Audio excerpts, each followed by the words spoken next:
He's a criminal.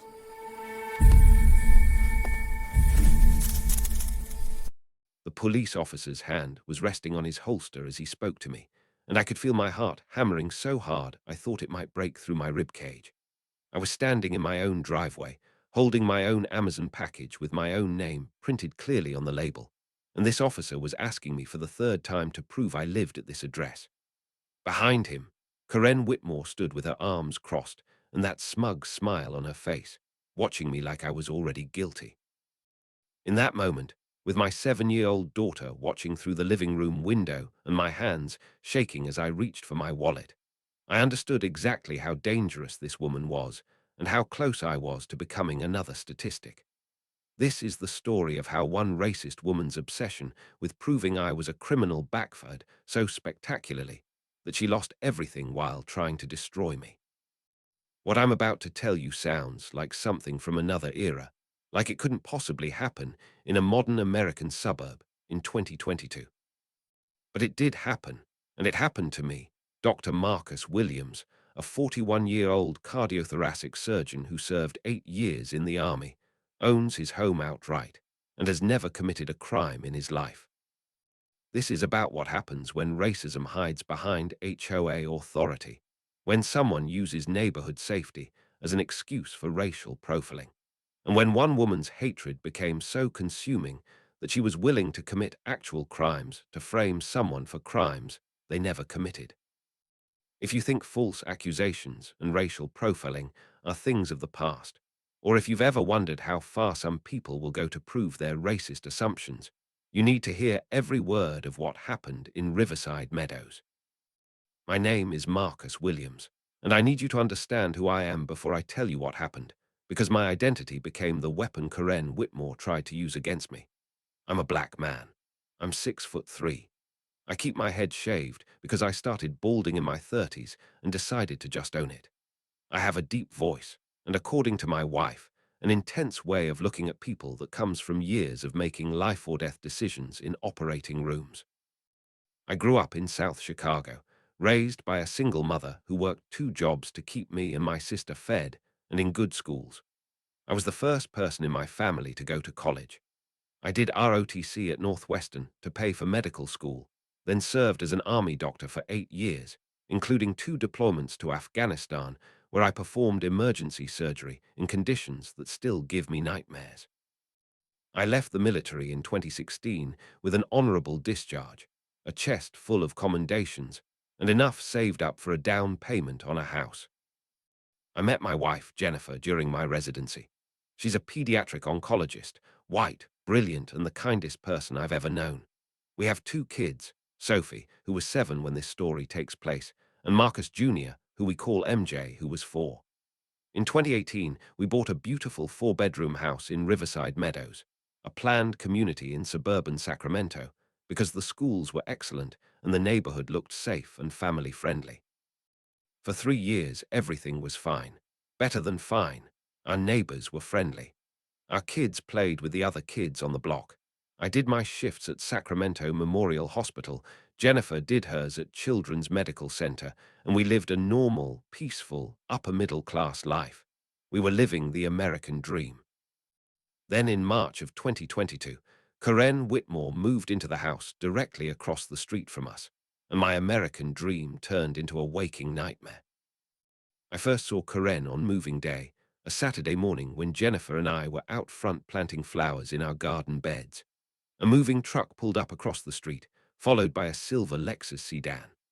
A white woman in her late 50s got out, wearing yoga pants and a pink visor, with shoulder-length blonde hair styled in what my wife later called the "I want to speak to the manager" special. Jennifer, being Jennifer, immediately walked across the street to introduce herself and welcome the new neighbor. I watched from our yard as they talked. I saw Karen's eyes flick over to me, then back to Jennifer. Saw Jennifer gesture toward me and our house. Saw Karen's smile, which didn't quite reach her eyes, as she nodded politely. Something about her body language made me uneasy, but I pushed the feeling aside. Not everyone who looks uncomfortable around black people is racist. Sometimes people are just awkward. Jennifer came back and reported that our new neighbor seemed nice enough if a bit standoffish. Her name was Karen Whitmore. She was recently divorced, had two adult children who lived out of state, and she'd moved to Riverside Meadows for the safe, quiet community atmosphere. That last phrase stuck with me. Safe from what? Over the next few weeks, I started noticing things. Karen would be getting her mail when I pulled into my driveway after work, and she'd watch me get out of my car, watch me walk to my front door, her hand shading her eyes as she tracked my movement. When I was out mowing the lawn on weekends, I'd catch her staring from her front window. When Jennifer and I took the kids for evening walks around the neighborhood, we'd pass Karen walking her little white dog, and she'd pull the dog closer to her and cross to the other side of the street. Jennifer noticed too. "Is it just me?" she asked one night after another one of those awkward street encounters, "or does Karen seem afraid of you specifically?" I didn't want to say what I was thinking, didn't want to assume, didn't want to be that person who sees racism in every uncomfortable interaction. So I just shrugged and said some people take time to warm up to new neighbors. Then the HOA emails started. The first email arrived on a Tuesday evening in late April. It was from the Riverside Meadows HOA with the subject line, "Suspicious activity report, follow-up required." My stomach dropped before I even opened it. The email stated that a concerned resident had reported suspicious activity at 2847 Maple Lane, my address, specifically regarding an individual who had been observed removing packages from the front porch on multiple occasions. The HOA was forwarding this report to all residents as part of their Neighborhood Watch program and reminding everyone to be vigilant about package theft. The email included a grainy photo taken from a distance of someone on my front porch holding a package. That someone was me. I stared at that email for a solid minute, my brain trying to process what I was seeing. Someone had reported me for taking packages off my own porch. Someone had photographed me collecting my own mail and reported it as suspicious activity. And the HOA had sent it to the entire neighborhood of over 200 homes without even bothering to verify whether the suspicious individual was actually the homeowner. Jennifer looked over my shoulder and gasped, "That's our house. That's you, who would report you for getting your own packages." We didn't have to wonder long. The next morning, I was leaving for an early shift at the hospital when I saw Karen in her driveway. She was watching me with that same intense stare. When she saw me looking back, she didn't look away or seem embarrassed. She just nodded once, like she was confirming something to herself, then went back in her house. I drove to work with my hands gripping the steering wheel so tight my knuckles ached. I'd been reported as suspicious for existing in my own home, for having the audacity to retrieve delivered packages from my own front porch while being black. That evening, I drafted a careful email to the HOA board, explaining that I was the homeowner at 2847 Maple Lane, that the individual in the photograph was me collecting my own packages, and that I was deeply concerned that such a report had been circulated without any verification. I requested an apology and a correction sent to all residents. The response came from Craig Henderson, the HOA president, 2 days later. It was brief and infuriating. The HOA appreciated my clarification. However, the resident who made the report had acted in good faith as part of the Neighborhood Watch program. The HOA encouraged all residents to report suspicious activity, and they couldn't be expected to verify the identity of every individual in every photo. No apology was forthcoming. No correction would be sent. The matter was considered closed. I should have pushed harder right then. Should have demanded to know who made the report, should have threatened legal action, should have made noise. But I was raised to not cause problems, to work twice as hard and be twice as good and keep my head down. So I swallowed my anger and tried to move on. Karen Whitmore wasn't done with me. She was just getting started. Over the next month, I became hyper-aware of being watched. Every time I came home from work, Karen was somehow outside, getting her mail, watering her plants, walking her dog, and always watching. I started keeping track in a notes app on my phone. May 3rd, 6:15 p.m., arrived home from hospital, Karen in driveway staring. May 7th, 7:30 a.m., leaving for work, Karen at window watching. May 12th, 3 p.m. Arrived home early. Karen came outside within 30 seconds. It was constant and deliberate, and it was making me paranoid in my own neighborhood. Jennifer told me I was being too sensitive, that maybe Karen was just lonely and looking out her window happened to face our house. But I knew what I was seeing. I'd been on the receiving end of suspicious stares my whole life. I knew the difference between coincidental eye contact and surveillance. Then the package thing happened again. I had ordered some medical textbooks from Amazon, expensive hardcover editions that I needed for a research project I was working on. The tracking showed they'd been delivered at 2:14 p.m. on a Thursday. I was in surgery and wouldn't be home until after 7. I texted Jennifer to grab the package when she got home with the kids around 5. She texted back at 5:20. There's no package on the porch. Are you sure it was delivered? I checked the tracking again. Delivered 2:14 p.m. Left on front porch. I had Jennifer check around the side of the house, the back porch, anywhere the delivery driver might have left it. Nothing. $340 worth of textbooks vanished. I filed a claim with Amazon and chalked it up to porch pirates, an unfortunate reality of modern life. Amazon refunded the purchase, and I ordered the books again, this time having them held at a pickup location. 2 days later, I received another email from the HOA, another suspicious activity report, another photo of an individual on my porch, this one taken around 2:30 p.m. on Thursday, the same day my package went missing. The photo showed me, or someone who could be me from a distance, on my porch. Except I had been in an operating room in full surgical gear at 2:30 p.m. on Thursday with about 15 witnesses. This time I didn't send a polite email. I called Craig Henderson directly, told him I had been in surgery with verifiable proof that someone was filing false reports about me and that this was starting to feel like harassment. Craig sighed like I was being a difficult child. Mr. Williams, I understand you're frustrated, but residents are encouraged to report anything unusual. If you weren't home at that time, then maybe someone else was on your porch who shouldn't have been, which means the report was valid. My wife and kids were home, I said, my voice tight with controlled anger. The person in the photo is too tall to be my wife. And if packages are disappearing from my porch and someone is photographing my house at the exact time they disappear, doesn't that suggest the person taking the photos might be involved? That's a serious accusation, Craig said. Do you have any proof? I didn't, just suspicion. Just the sick feeling in my gut that Karen was watching my house, had seen the package delivered, and had taken it herself. But I couldn't prove it. Who's making these reports? I asked. That information is confidential to protect residents who are helping keep the neighborhood safe. I have a right to know who's accusing me of suspicious activity. No one is accusing you of anything.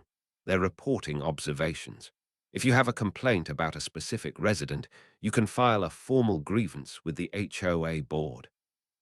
I hung up before I said something I'd regret. That night, I did something I never thought I'd have to do. I installed a Ring doorbell camera and 2 additional security cameras covering my front porch and driveway.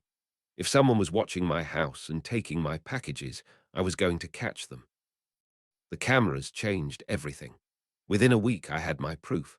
On a Tuesday afternoon, I watched the live feed from my phone while I was between surgeries. At 2:41 p.m., an Amazon driver delivered a package to my front porch. At 2:53 p.m., Karen Whitmore crossed the street, walked up my driveway, looked around to make sure no one was watching, picked up my package, and carried it back to her house. I saved the footage immediately, downloaded it to 3 separate locations, and sent a copy to Jennifer with a message. I'm not crazy. Look what I just caught. Jennifer called me immediately. Oh my God, Marcus, she's stealing from us. We need to call the police. But I didn't call the police. Not yet. Because at 3:18 p.m., I received another HOA email, another suspicious activity report, another photo of my porch, timestamped 2:45 p.m. And this time, the email included a new detail. The reporting resident had noted that packages were frequently delivered to this address and retrieved by an individual whose residency status cannot be confirmed, suggesting possible package theft operations. She was stealing my packages and reporting me for package theft. The sheer audacity of it left me speechless. I called Craig Henderson again. This time I told him I had video evidence of the person making these reports actively stealing packages from my porch. I offered to send him the footage. "Mr. Williams," Craig said, his tone patronizing, "I really think you're overreacting. These reports are coming from a concerned neighbor who's trying to help. If you're having packages stolen, you should report it to the police, not accuse your neighbors." "I have video of her taking my package," I repeated slowly. "Then show it to the police. The HOA doesn't get involved in disputes between neighbors. But you get involved in sending neighborhood-wide emails accusing me of suspicious activity. We don't accuse anyone. We share information." I realized I was getting nowhere. Craig either didn't believe me or didn't care, so I took his advice. I called the Sacramento Police Department non-emergency line and reported a package theft with video evidence. The officer who showed up 3 hours later was professional but clearly underwhelmed. Package theft is low priority. He took my statement, watched the video footage on my laptop, and nodded along. When I explained that the same person stealing my packages was also reporting me to the HOA for suspicious activity, he looked uncomfortable. "That's more of a civil issue," he said. "The package theft, we can document that. I can go talk to your neighbor, see if she has the package, maybe give her a warning. But the HOA stuff, that's between you and your neighborhood association. She's filing false reports accusing me of crimes while she's committing those crimes herself," I said. "That's not a civil issue. That's criminal." The officer shifted his weight. "Has she specifically accused you of a crime, or is she just reporting activity?" I pulled up the emails, showed him the language about my residency status cannot be confirmed, and possible package theft operations. He read them and sighed. "Look, I get that this is frustrating, but she's not directly accusing you by name. She's reporting activity at an address. Technically, that's legal under neighborhood watch programs. The fact that you're the homeowner is something the HOA should have verified, but that's their failure, not hers. So she can just keep doing this, keep stealing my stuff and reporting me as suspicious. The theft, no. I'll go talk to her right now about the package. But the HOA reports you need to handle that through your association or possibly a civil harassment lawsuit." I watched from my window as the officer crossed the street and rang Corinne's doorbell. She answered. They talked for maybe 5 minutes. I saw her shake her head repeatedly, saw her gesture toward my house, saw her smile at the officer. He nodded, handed her what looked like a business card, and came back to my house. "She denies taking any package," he said. "Claims she hasn't left her house all afternoon. It's your word and your video against her denial. Without the actual package, it's hard to prove." "You watched the video. You saw her take it." "I saw someone who looks like her. Her lawyer could argue the video isn't clear enough for positive identification." He could see my frustration. "Look, file a formal report and keep documenting everything. If she does it again and you have more evidence, we can pursue charges. But for one package, even with video, the DA probably won't prosecute." After he left, I sat in my living room and felt the weight of it all crushing down on me. I was a doctor. I had served my country. I owned my home. I had never broken a law in my life. And I was being treated like a criminal in my own neighborhood, while my actual criminal neighbor faced no consequences. That night, Jennifer found me staring at my laptop, reviewing the security footage again and again. She put her hand on my shoulder. "We need to do something, Marcus. This isn't going to stop." She was right. It wasn't going to stop. In fact, it was about to get much, much worse. I started documenting everything obsessively. Every time Corinne watched me from her window, I noted it. Every time she came outside when I arrived home, I recorded it. I had my security cameras running 24/7, saving all footage to the cloud. I created a detailed spreadsheet tracking her surveillance patterns. I kept copies of every HOA email. I was building a case, though I wasn't yet sure what I was building it for. The package thefts continued. Over the next month, 4 more packages disappeared. Each time my cameras caught Karen taking them. Each time I filed a police report. And each time the HOA sent out another suspicious activity email about my address.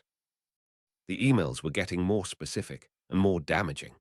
One suggested that the high volume of package deliveries to my address was inconsistent with normal residential activity and might indicate commercial operations or resale of stolen goods.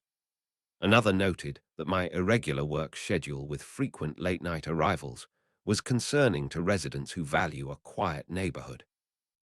I worked late nights because I was a surgeon. I received a lot of packages because I had 2 small children and a busy household, and we bought things online like everyone else in America. But the way Karen framed it in her reports, I sounded like a criminal operating some kind of theft ring out of my home. The neighborhood started treating me differently. People who used to wave now avoided eye contact. At the community pool, other parents would move their kids away when MJ tried to play with them. Someone spray-painted "thief" on my mailbox. I filed a police report for that too. It went nowhere. In June, it came to a head. I had ordered a new laptop for Sophie's upcoming birthday, expensive, shipped in clearly marked packaging. I had it delivered to my office at the hospital instead of home, specifically to avoid another theft. I brought it home in my car, in a plain bag, and carried it inside. The next morning, there was a Sacramento police car in my driveway. 2 officers. They knocked on my door at 7 a.m. while I was making breakfast for the kids. "Dr. Williams," one of them asked, "we've received a report of stolen property, possibly located at this address. Do you mind if we come in and have a look around?" My blood went cold. What stolen property? A laptop computer. We have a report that a package containing a laptop was delivered to a nearby address and was seen being carried into your home by an individual matching your description. I felt Jennifer behind me, heard her sharp intake of breath. Sophie and MJ were at the kitchen table, watching with wide eyes. "A laptop was not delivered here," I said carefully. "I purchased a laptop and brought it home from my workplace. Do you have a warrant?" "We'd just like to take a quick look, sir. Clear this up." Am I being accused of a crime? The officers exchanged glances. A concerned citizen reported what they believed to be stolen property. We're following up on that report. Let me guess. Karen Whitmore made the report. More exchanged glances. We can't disclose the identity of the reporting party. I'm not letting you search my home without a warrant, and I'd like to see the report you're referencing. This went back and forth for another 10 minutes. They couldn't force entry without a warrant. I wouldn't consent to a search. They tried to make it seem like refusing made me look guilty. I stood firm. Eventually they left, but not before one of them said, "If you did take something that doesn't belong to you, it would be better to return it now." I closed the door and leaned against it, shaking. Sophie started crying. MJ asked if the police were going to take Daddy away. Jennifer gathered both kids in her arms while I tried to steady my breathing and not put my fist through a wall. That's when I knew I needed help beyond just documenting. I needed a lawyer. The lawyer's name was Patricia Chen, a civil rights attorney who specialized in discrimination and harassment cases. A colleague at the hospital had recommended her. I met with her 3 days after the police showed up at my house and laid out everything. The timeline of Karen's surveillance, the stolen packages, the HOA emails, the police calls, all of it. Patricia listened, taking notes, her expression growing more serious as the story progressed.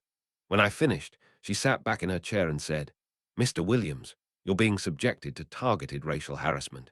Everything you've described follows a clear pattern of a white person using institutional authority to criminalize a black neighbor's normal activities. The HOA complaints, the police calls, the theft of your property while simultaneously accusing you of theft.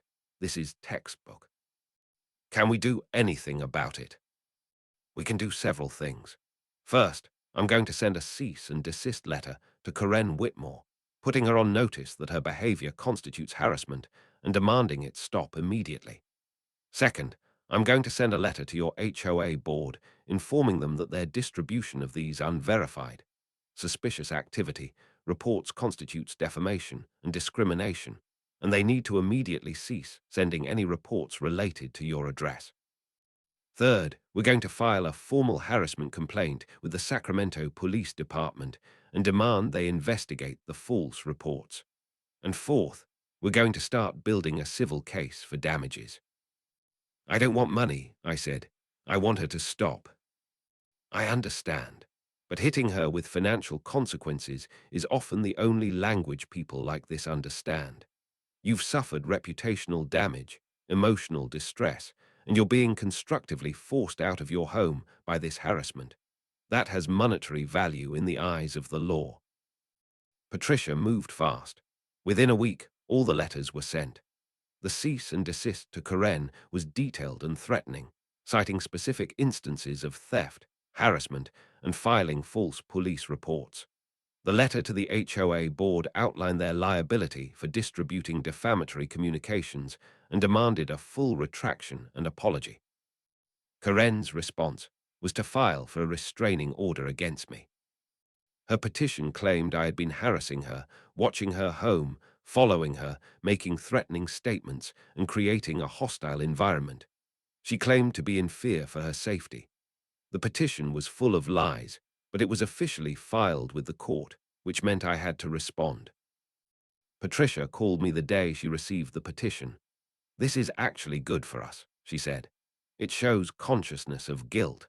She knows she's in trouble, so she's trying to flip the script and make herself the victim. But her petition is so demonstrably false that when we disprove it in court, it's going to backfire spectacularly." The restraining order hearing was set for 2 weeks out. In the meantime, the HOA sent a response to Patricia's letter. They denied any wrongdoing, claimed they were simply facilitating neighborhood safety communications, and stated that if I felt targeted, I was welcome to file a formal complaint through their internal grievance process, which could take up to 90 days to resolve. Patricia sent back a letter informing them that my next communication would be a lawsuit, and they should inform their insurance carrier. And then, the day before the restraining order hearing, something happened that changed everything. I got a package. The package was small, unmarked, left on my porch with no return address. I almost didn't open it, worried it might be some kind of setup. But curiosity won out. Inside was a thumb drive and a handwritten note on floral stationery. The note read, "Dr. Williams, I'm sorry for not coming forward sooner. I didn't know how bad it had gotten. This is security footage from my doorbell camera. I think you'll want to see it. My husband says I shouldn't get involved, but what she's doing is wrong. I hope this helps. A concerned neighbor." I plugged the thumb drive into my laptop with my hands shaking. The files were labeled by date, going back 4 months. I opened the first one. It was doorbell camera footage from a house with an angle that showed part of Karen's driveway and front porch. The timestamp showed a date in early May, around the time my second package went missing. I watched as Karen walked to her car carrying a package, my package, and put it in her trunk. I opened another file. This one showed Karen walking across the street to my house, taking a package and returning to her house. Another file showed her standing at a window with binoculars, watching my house. Another showed her taking photographs of my house from her driveway at different times of day. There were dozens of video files, creating an undeniable record of Karen's systematic surveillance and theft. But the most damning file was labeled Recording, MP3. I clicked it, audio only, 2 women's voices. I recognized one as Karen, the other I didn't know.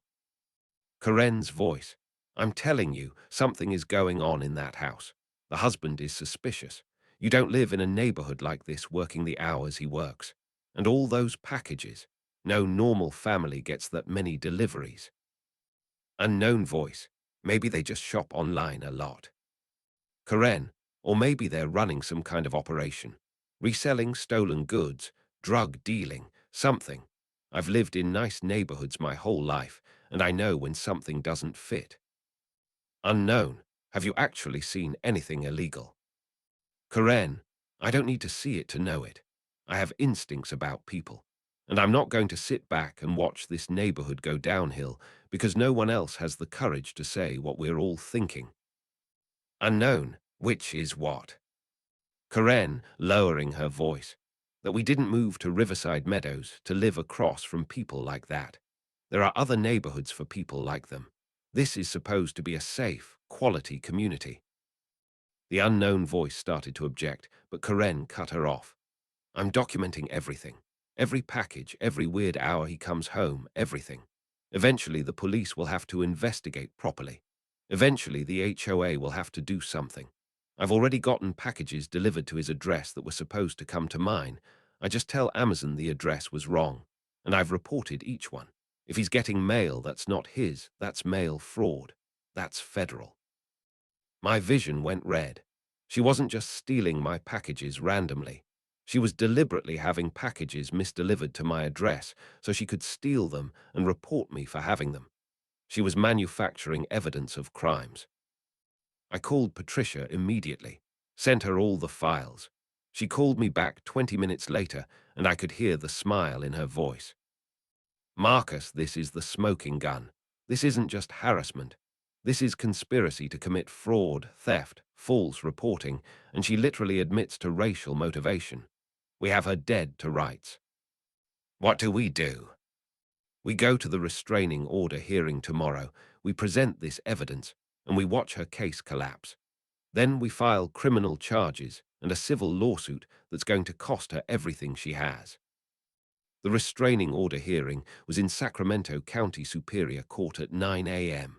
I arrived with Patricia and Jennifer. Karen was there with her own lawyer, a tired-looking man in an off-the-rack suit who kept checking his phone. We went into the courtroom, and the judge, a black woman in her 60s named Judge Lorraine Foster, called the case. Karen's lawyer presented her petition first, reading from her statement about how I had been watching her house, following her, making her feel unsafe in her own home. The judge looked at me over her glasses. Dr. Williams, how do you respond to these allegations? Patricia stood. Your Honor, with the court's permission, I'd like to present evidence that not only are these allegations false, but they represent a continuation of a months-long campaign of racially motivated harassment that Ms. Whitmore has been perpetrating against my client. Karen's lawyer objected. Your Honor, this is a simple restraining order petition. The respondent's counter-allegations are not relevant to whether my client feels threatened. Judge Foster considered this. I'll allow the evidence. If Dr. Williams has been harassing Ms. Whitmore, there should be proof. If he hasn't, I want to know why we're all here. Patricia began methodically laying out the case.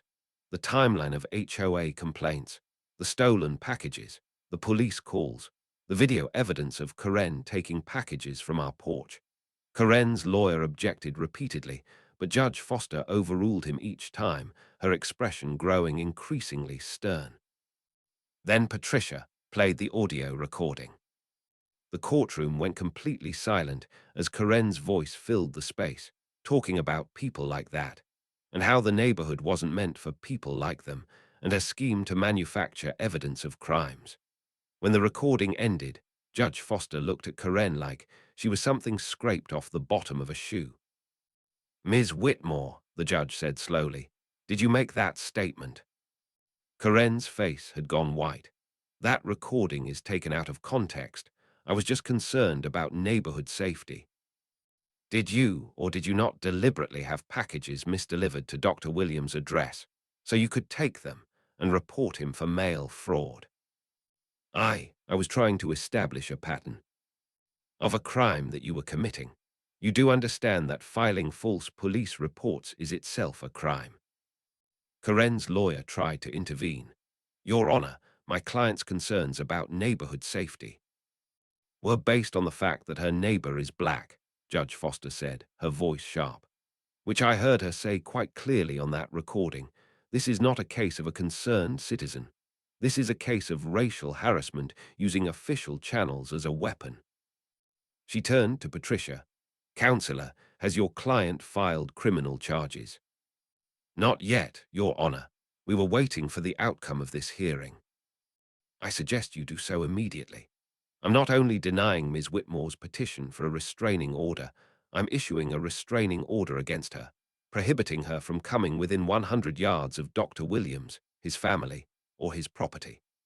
Furthermore, I'm referring this matter to the District Attorney's Office for prosecution and to the California Attorney General for investigation of civil rights violations. Karen stood up, her voice shaking. This is ridiculous. I'm the victim here. He's the one who... Sit down, Ms. Whitmore, Judge Foster said coldly, or I'll hold you in contempt. You came into my courtroom and lied under oath. You filed a frivolous petition to harass a neighbor you've been tormenting for months. You're not a victim, you're a perpetrator, and you're about to face the consequences. The district attorney's office moved surprisingly quickly once they received the case file from Judge Foster. Within 2 weeks, Karen Whitmore was formally charged with 8 counts of theft, 6 counts of filing a false police report, 3 counts of mail fraud, and 2 counts of perjury for lying in her restraining order petition. The charges kept growing as investigators dug deeper. They discovered that Karen had filed similar complaints about other families in her previous neighborhood, including 2 other black families and a Latino family, a pattern of behavior spanning years. She'd never been held accountable before because no one had documented everything the way I had. The mail fraud charges were particularly serious. Deliberately having packages misdelivered so she could steal them and claim they were evidence of crimes was a federal offense. The FBI actually got involved for those charges. Karen tried to fight it initially. Her lawyer argued that she was a concerned citizen who had made some mistakes in judgment, but had no criminal intent. That argument lasted about as long as it took for the prosecutor to play the audio recording in the preliminary hearing. In the end, Karen took a plea deal. She pled guilty to 4 counts of theft, 3 counts of filing false reports, and 1 count of mail fraud. The prosecutor agreed to drop the perjury charges and the remaining theft counts. Her sentence: 2 years in state prison, 3 years of supervised probation upon release, mandatory counseling for racial bias, and full restitution for all stolen property, legal fees, and damages. The civil case was even more satisfying. Patricia filed a lawsuit against Karen for harassment, defamation, intentional infliction of emotional distress, and violation of the Fair Housing Act. We also sued the HOA for their role in distributing the defamatory reports without verification. Karen's homeowner's insurance initially tried to claim they wouldn't cover intentional acts, but Patricia demonstrated that their policy covered personal liability, and the HOA had a duty to verify reports before distribution. Eventually, both Karen and the HOA settled. The details are confidential per the settlement agreement, but I can say that the amount was substantial enough that I set up college funds for both my kids that will cover their full education, and then some. The HOA also had to make systemic changes. They implemented new policies requiring verification of all suspicious activity reports before distribution, mandatory anti-discrimination training for all board members, and an independent review process for any complaints that might be discriminatory in nature. Craig Henderson, the president who had dismissed my concerns, resigned from the board.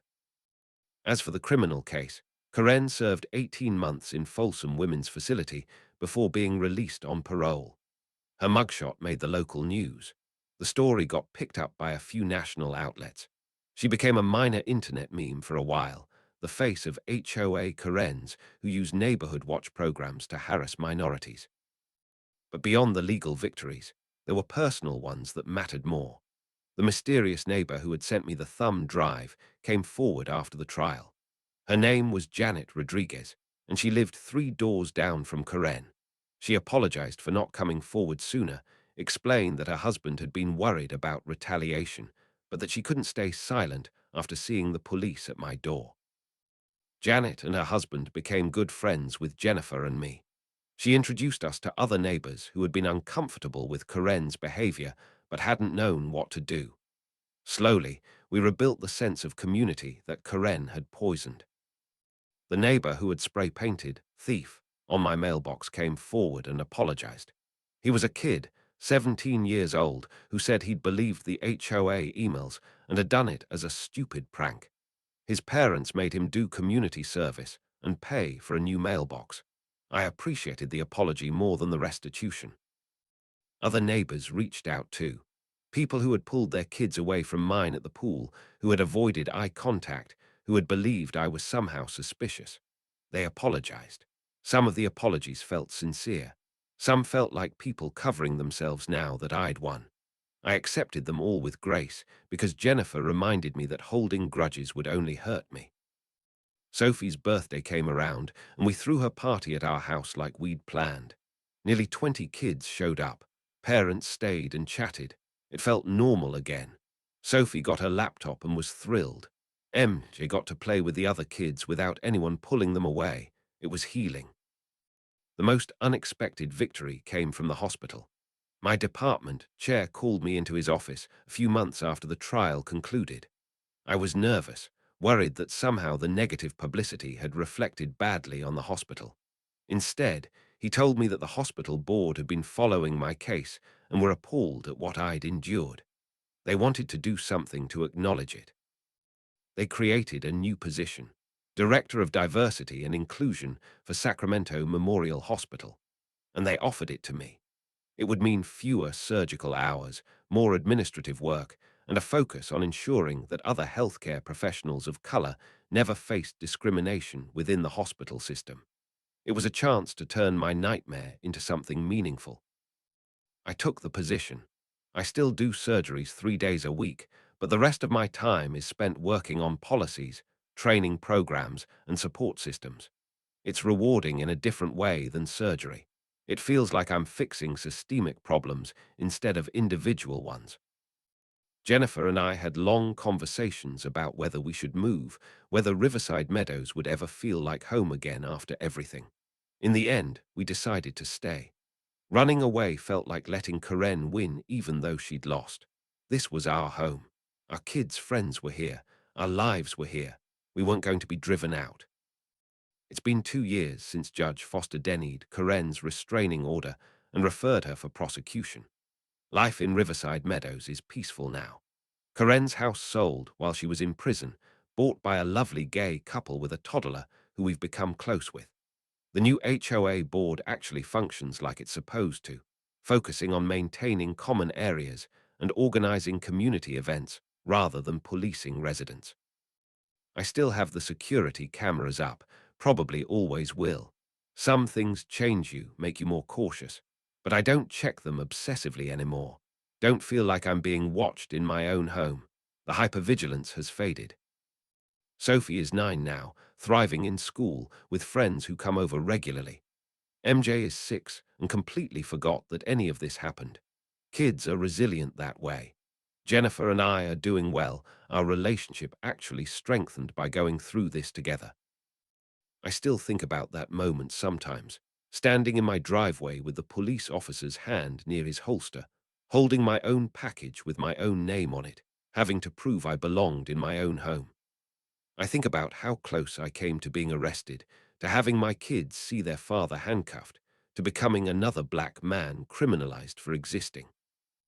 And I think about how easily it could have gone differently if I hadn't documented everything, if I hadn't had the resources for a lawyer like Patricia, if Judge Foster hadn't been someone who recognized exactly what she was seeing, if that anonymous neighbor hadn't sent me the smoking gun evidence. Any of those things go differently, and Karen wins. I'm the one facing charges.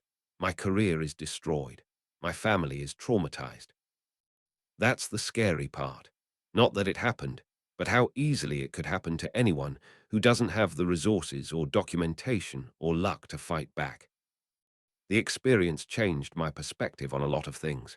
I used to think that if you followed the rules, worked hard, achieved success, you'd be safe from discrimination. I was naive. Success doesn't protect you from racism. Money doesn't protect you. Even being a decorated veteran and a literal life-saving surgeon doesn't protect you when someone decides you don't belong in their neighborhood. But I also learned that you're not powerless. Documentation matters. Evidence matters. Persistence matters. Having allies matters. The legal system isn't perfect, but it can work if you know how to use it and have the resources to do so. I've become something of an accidental advocate. I speak at community groups about fair housing and discrimination. I've helped other families who have faced similar situations navigate the process of fighting back. Patricia and I have created a resource guide for people experiencing HOA discrimination. It's become a second calling. Karen served her time and moved out of state when she was released. I heard through the grapevine that she went to live with one of her adult children in Florida. I hope she got the counseling she was supposed to get. I hope she changed. But honestly, I don't think about her much anymore. She was a problem that got solved. She doesn't deserve any more of my mental energy.